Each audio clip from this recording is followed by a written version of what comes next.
Greetings fellow souls. In today's video, this is going to be a review of the Fujifilm A202 FinePix digital camera. This was released, I believe, in the year 2002 or 2003, I think it was about 2002. It was one of the real first low budget digital cameras. I suppose it was a little bit like now legendary, was it the Nokia 3310? Or was it the 3100? It was 3310. You know, it kind of made digital cameras a real mass market thing for everybody. Prior to that, you would have had stuff like the Olympus C900 zoom. Anyway, so with this camera, we're going to be having a look at some of the features. It's a photography camera. It also has a video mode, but it does not record sound, so you get silent movies in very low resolution. And it has a compression method that seems to give it its own unique little charm. At the top of the unit, we have the on and off switch, and then we have photograph recording, video recording, and viewfinding mode. No, that's the viewfinding mode, and that's the video recording mode. You have your shutter button. You can switch modes by rotating the digital dial. We have a manual viewfinder, as well as a digital screen. It has primitive digital zoom functionality with strap. It can be mounted on a tripod, as we can see here.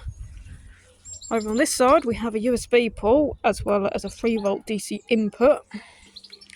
On this side, we can mount a wrist strap. On the front of the camera, we can choose image stabilization mode, or just general landscape. It's 2.0 megapixels. It has flash. I'm not quite sure what this one's all about. Is it something to do with stabilisation? I don't know. It's a secondary. I don't know what that is. We'll love to find out what that is. And one thing we understand is that when we switch the camera on, it opens up the lens. If we have a look over here, this is our LCD screen. I haven't set the date on that. Right, since we are in video record, well, it should be video recording mode, we can zoom in and out using the key here. We are in the high resolution video mode at the moment, which is 320 pixels by 240. If we hit the menu button and click down, we can also go for a low resolution mode of 160 pixels by 120, which definitely has its own camera. If we want to start recording, we just hit the shutter button. There we go, we can zoom in and out. We can rotate things into a kind of dolly-like mode. Just have a look around, as you would when you're playing with a camera. In the low resolution mode, you can record 80 seconds of video, which is 1 minute 20 seconds. To stop recording, just hit the shutter button again. Extremely simple to use. In the high resolution mode, we can record just 20 seconds of video. Perfect for practicing your filmmaking skills. You know, just getting those short, sharp shots that are effective without any excessive baggage. In the photography mode, we have a lot more going on. You can have automatic and manual modes. The quality, you have 2 megapixels fine, 2 megapixels normal, 1 megapixel, and 0.3 megapixel. And of course, depending on how much data space we have on our memory card, which we'll get to shortly about memory cards and batteries, you have an estimate of how many images of that quality you can hold in your current memory capacity. We have flash modes, which are auto, manual, on, off. I can never remember what the eyeball symbol means. Sorry, that's just my problem. You seem to have evaluation modes, which was it, EV? I can't remember what that's all about either. I think it's white balance. I think, yeah, it's definitely an essential thing to learn to use. No, this is the white balance. I can't remember what the EV's for. Something about evaluation. White balance, sunny day, cloudy day, indoor light, or automatic modes.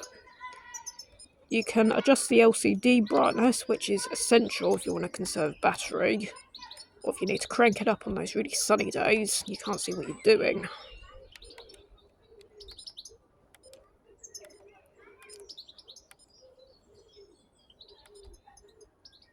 And that's more or less about it.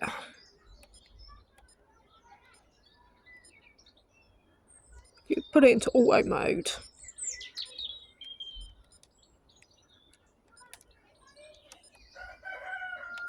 you'll find then that your options for adjustment may be a little bit more limited.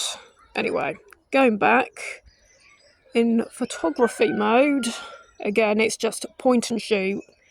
Like we said, the zoom mode is just a matter of hitting up and down directional pads. Now, one thing you've probably noticed as characteristic of this is that unlike many digital cameras of the time, which typically costed a lot more money, there is no mechanical aperture that sticks out. It's just a flap and that's it. So in some ways it looks a little bit like an old 35mm camera. There's no telescopic sight that zooms out. But in fact there's not. If you want stabilisation mode, that's kind of like your portrait mode of sorts. And so, of course, if there's a bit of shake to the camera, it will try and minimise blur within the best of its abilities. Slide it again, and you'll just have overall landscape mode that tries to just capture everything there is. As for the viewfinder mode, this is where you can play back your movies. If you hit down on the directional pad, you'll see your movie play back in real time. Look at that quality. I think that's 15 frames per second or something. It really reminds me of Sega Saturn FMVs. I think it may use QuickTime compression, which is very similar to cinepak, because early QuickTime did use cinepak like Sega Saturn FMVs, so you can turn it off and you get nice lo-fi movies.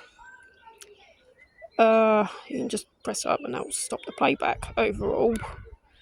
If you hit the menu function, you can either erase format, or you can delete only certain frames or all frames of that movie. So some functionality there.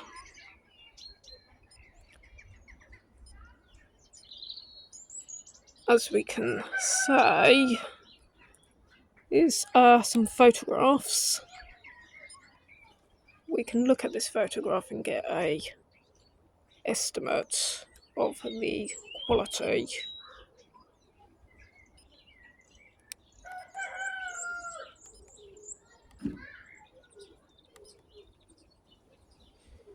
And I think that's most of the basic functions covered, really.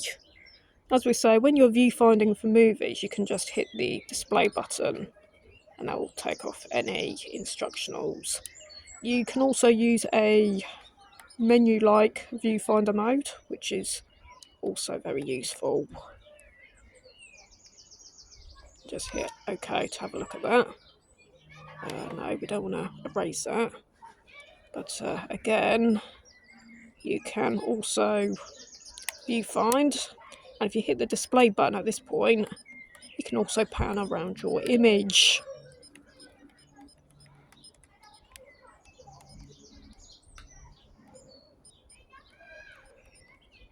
And again, you can scroll left and right, hit the display button to get rid of any text, and you can just enjoy the images as they are without any obtrusive instructionals. Oh my gosh, that's an ancient photo,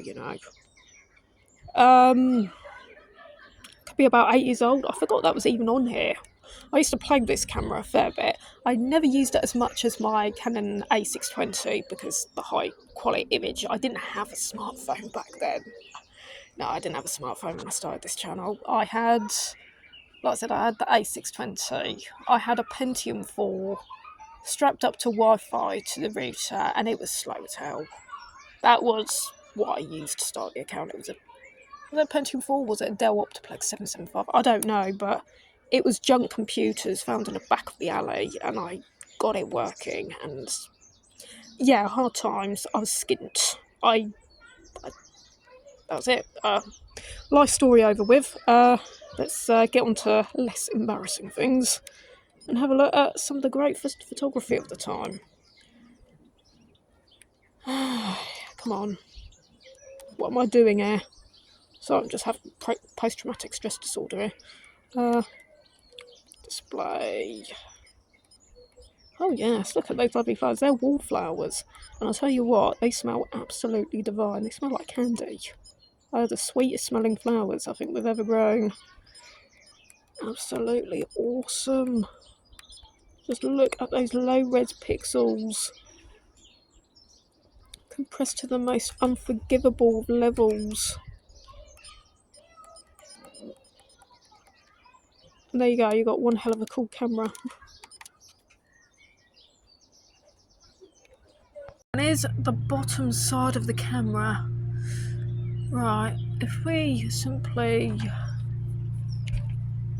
push down a bit and slide, sprung loaded hatch will open and we can access our memory card and batteries. Now it simply will run on 2 AA batteries. Ideally we want to go for some alkaline ones if you can. You can use rechargeables with it, but sometimes you get sometimes it will start saying that the battery power's low even though they're freshly charged, so it seems to be a bit glitchy with them. Optimum performance is probably best attained with alkaline batteries, something like these or the Energizers. I mean, I'm not even sure if you can get these anymore. I've just got an older supply because I used to use these all the time with my Canon A620. Well, the A620 typically used 4 of those. This little guy just uses 2, which is nice and economic. For storage, it uses the XD picture card, which was popular at the time.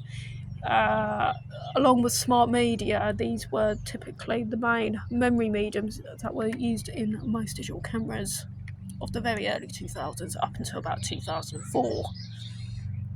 By the time we get to about 2005, SD and multimedia card had largely taken over.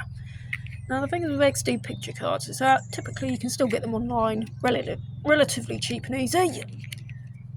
You should be able to get them in a small box of sorts. So I'm trying to get this open. So I have to put the camera down. Things are not working out for me here.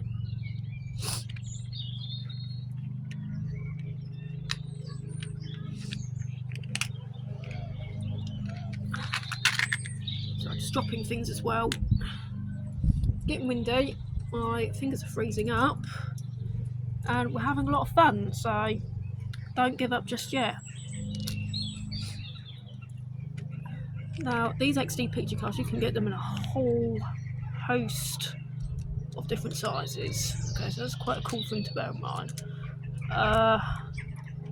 Typically, you tend to find them more either as 128 or 256 megabytes. This is my personal stash of them. Got some Fujifilms there. Right, we've got several at 16 megabytes, which is, if you like getting creative and having fun with limited mediums, you'll probably want quite a few of those. Yeah, how much can you capture on this? How much can you make the most of your limited mediums? Yeah, that was part of the creativity of early filmmaking. Like when you had like the Bolex H16 and all those old clockwork film cameras. Anyway, so we've got a couple that are 256 megabytes. We've got 128 megabytes. These two sizes are probably the most common ones you'll find on the second-hand market. And I've got one that's 512 megabyte, and that was the one that we were using earlier in this video review. I don't know what the highest capacity is. I'm guessing you can probably get them maybe at around about 2 gigabytes. You might even get them at around about 4 gigabytes. But as for this camera, there may be limits as to how much you can see at a time. It might be able to address 2 gigabytes of memory, maybe less. I mean, my Canon A620, which was fairly high-end model, sort of mid-range high-end, that could address up to 2 gigabytes in 2003. So I wouldn't expect this to go any further than that, but it could be a bit less. Until I find the ultimate XD picture card that it can see, or it can't see, I can't say for sure. But I think 2 gigabytes would be a reasonable assumption, if not maybe 1 gigabyte or 1.5 gigabytes. So yeah, you have all that in there. You just simply push down on the card. You just push it like that, and you push it again if you want to eject it. Beautiful. Push down. Do that. Make sure the wind isn't blowing out your freaking memory cards. And that's more or less it. Best of all, in addition to your compartment, you've also got a tripod mount. Yeah, rock on, fellow souls. That's the end of today's review of retro tech. Maybe I'll do a few video projects with this and you can see more of it in action. Until then though, take care of yourselves and keep on rocking. Alright, goodbye.